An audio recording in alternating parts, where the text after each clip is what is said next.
Social మీడియాలో, main stream మీడియాలో ఎక్కడ చూసినా కాగ్ రిపోర్ట్సే. కూటమి ప్రభుత్వాన్ని ఏకీపరేస్తున్నారు కాగ్ రిపోర్ట్స్ని చూపిస్తూ. కాగ్ కూడా ఓ రేంజ్లో కూటమి ప్రభుత్వాన్ని, నారా చంద్రబాబు నాయుడు గారి చెత్త పరిపాలనని కడిగి పారేసింది. ఇక్కడ చెప్పుకోదగ్గ విషయం ఏమిటంటే, కూటమి అధికారం చేపట్టినప్పటి నుంచి ఇప్పటి వరకు ఓన్లీ 8 రోజులు మాత్రమే అప్పు చేయకుండా రాష్ట్రాన్ని పరిపాలించిందంట. మిగతా అన్ని రోజులు కూడా అప్పులతోనే నెట్టుకొస్తూ ఉంది. చంద్రబాబు నాయుడు గారు ఏమన్నాడు ఎలక్షన్ ముందు? సంపద సృష్టించి పంచుతా అన్నాడు. ఇక్కడ సంపద సృష్టి కాదు కదా, అప్పుల కుప్ప మోపుడవుతుంది. కూటమి అధికారం చేపట్టి 22 నెలలు అవుతుంది. ఈ 22 నెలల కాలానికి 3 లక్షల కోట్లకు పైగానే అప్పులు చేశారు. ఇప్పుడు కాగ్ రిపోర్ట్స్ చెప్తున్నాయి. అదేవిధంగా చాలా స్పష్టంగా రాష్ట్ర అప్పు కనిపిస్తుంది. కూటమి ప్రభుత్వం చేస్తున్న అప్పు రాకపోతే రాష్ట్ర పరిస్థితి అధోగతి. మళ్ళీ నిన్న కూడా ఏదో ఆర్బీఐకి ఇండియన్ పెట్టినట్టు కావాలి, 3,000 కోట్లు కావాలనేసి. సో రేపు మంగళవారానికి 3,000 కోట్లు వచ్చి పడిపోతాయి. 3,000 కోట్లు ఎంతో, ఇది 3,000 కోట్లకి ఇండియన్ పెట్టారు. ఆ 3,000 కోట్లు రేపు మంగళవారం వచ్చి అకౌంట్లో పడిపోతాయి. ఇంత జరుగుతున్నా కానీ అద్దె మేధావులు అనేసి కొంతమంది ఉన్నారు. వాళ్ళంతా కూడా ఎక్కడ పోయారో, ఏమైపోయారో ఎవరికి అర్థం కాలే. మీకు అందరికీ అర్థమైపోయిన అద్దె మేధావులు కొంతమంది ఇంకా ఉన్నారులే, వాళ్ళ గురించి మళ్ళీ చెప్పుకోవాలి మనం. మీకు అందరూ కూడా గుర్తే ఉంటుంది. అద్దె మేధావులు గతంలో ఏ విధంగా విరుచుకుపడ్డారు.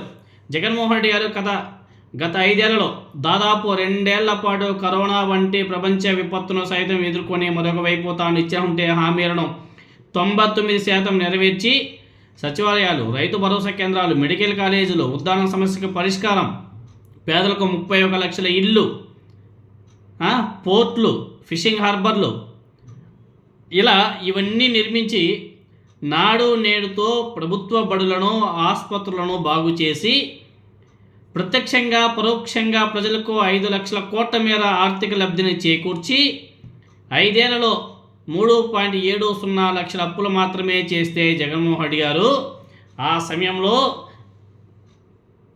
దారిని పోయే ప్రతి గొట్టంగాడిని పిలిచి వాడికి ఒక కోటు తొడిగి మేకప్ వేసి మెడలో ఒక ఆర్థిక నిపుణుడు అనేసి బోర్డు వేలాడదీసి వాళ్ళ ద్వారా పెంపుడు మీడియా గొట్టాలలో ఏపీ శ్రీలంకలా అయిపోయింది, ఏపీ వెనుజులా అయిపోయింది, ఏపీ అది అయిపోయింది, ఏపీ ఇది అయిపోయింది, జగన్మోహన్ రెడ్డి గారి పాలనలో రాష్ట్రం సర్వనాశనం అయిపోయిందని చెప్పేసి ఏ విధంగా కూలి కోతలు ఊహించారో మీకు అందరూ కూడా గుర్తే ఉంది కదా.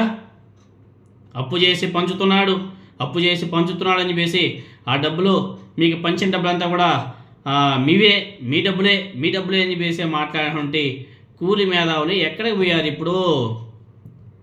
వీరికి తోడుగా కొంతమంది కులసత్తా అధినేతలు, కులసత్తా నాయకులు, కుల పెద్దలు తమ మూతులను అష్టవంకాలు తిప్పుకొని జగన్మోహన్ రెడ్డి గారి ప్రభుత్వం మీద దుమ్మెత్తి పోశారు.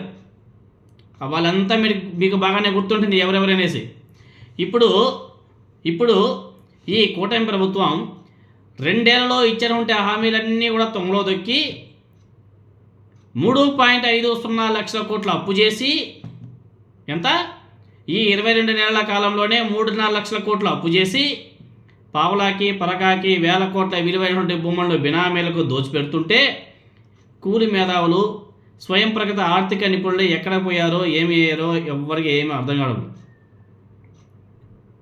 ఎక్కడ కాస్తున్నారో కూడా అర్థం కావడం లేదు. ఇప్పుడు ఒక్కడు కూడా ఎందుకు బయటకు రావడం లేదు? ఆ కూలి మేధావులు, కులసత్తా నాయకులంతా కూడా ఇప్పుడు ఏపీ ఏమైనా సరే సింగపూర్లా మారిందా, లేకపోతే సూడాన్లా మారిందా? కాదు పాకిస్తాన్లా మారిందా? కాదు ఆఫ్ఘనిస్తాన్లా మారిందా అన్నది ఈ కూలి మేధావులందరూ కూడా సమాధానం చెప్పాల్సిన అవసరం కూడా ఉంది. ఎంత అధ్వానంగా గతంలో మాట్లాడారు, ఇప్పుడు ఏమైపోయారు వీళ్ళంతా కూడా? ఏమైపోయారు అందరు కూడా అడుగుతున్నారు.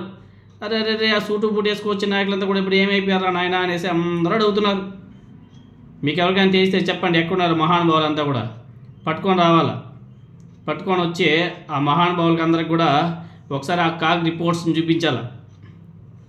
కాగ్ యొక్క కాగ్ రిలీజ్ చేసినటువంటి ఆ రిపోర్ట్స్ అన్నింటిని కూడా ఒకసారి చూపిస్తే తెలుస్తుందేమో. ఉచితాలతో జనాల్ని సోమరులను చేస్తున్నారు, రాష్ట్రం శ్రీలంక అయిపోయిందని చెప్పేసి చెప్పాడు కదా కొంతమంది. అందులోనూ మన లోక్సత్తా ఆయన ఉన్నాడు కదా, ఆయన కూడా గట్టిగా మాట్లాడాడు కదా. ఆ మహానుభావుడు ఇప్పుడు ఏమైపోయాడని చెప్పేసి అందరూ కూడా గూగుల్లో వెతుకుతున్నారు.